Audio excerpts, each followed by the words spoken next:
This is Future Proof, the show that packs your brain for the future. Your hosts are Robbie and Terry, both 15 years old. Every week, they argue about the jobs, the technology, and the big ideas headed our way. So you're ready before they get here. Welcome back to Future Proof, the show that packs your brain for the future. I'm Terry. And I'm Robbie, and today we're asking the question that makes everyone panic a little. Could you survive a full week with absolutely no screens? No phone, no laptop, no TV, no tablet, not even a smartwatch, 7 days cold turkey. I'm already sweating and we're 30 seconds in. Here's the thing though, humans existed for about 300,000 years before screens were invented. We're not exactly fragile. Sure, but those humans also didn't have homework due on Google Classroom at midnight. Fair point. But here's a wild fact. The average teenager spends about 7 hours a day looking at screens, not counting school. 7 hours. That's basically a full-time job, except the job is watching other people do things. So if you cut that out for a week, you suddenly have 49 extra hours. That's almost 2 full days of time just appearing. Okay, but what do you do with 49 hours when you can't look anything up? You read a book, you go outside, you stare at clouds and remember clouds exist. I genuinely forgot clouds exist for a second there. That's concerning. Scientists actually have a name for nature attention restoration. Being outside refills your focus like a battery. So screens drain the battery and trees charge it. Trees are basically solar panels for your brain. Exactly.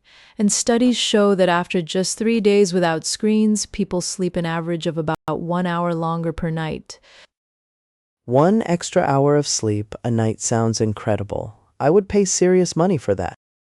You don't have to pay, you just have to put the phone down, which feels impossible but technically is not. Technically is not. The bar is so low and we're still tripping over it.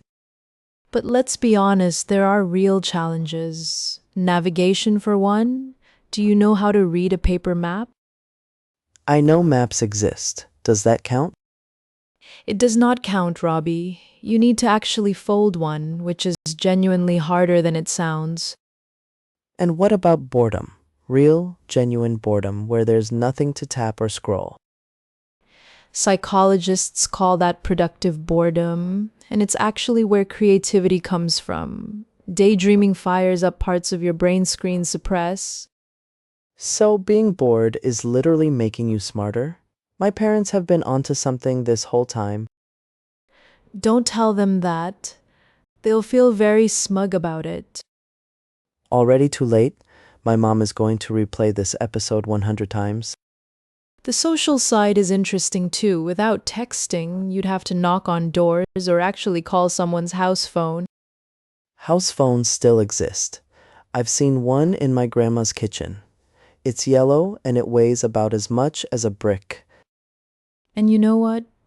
Conversations you have face to face are measurably longer and deeper than text conversations on average. Deeper conversations and more sleep?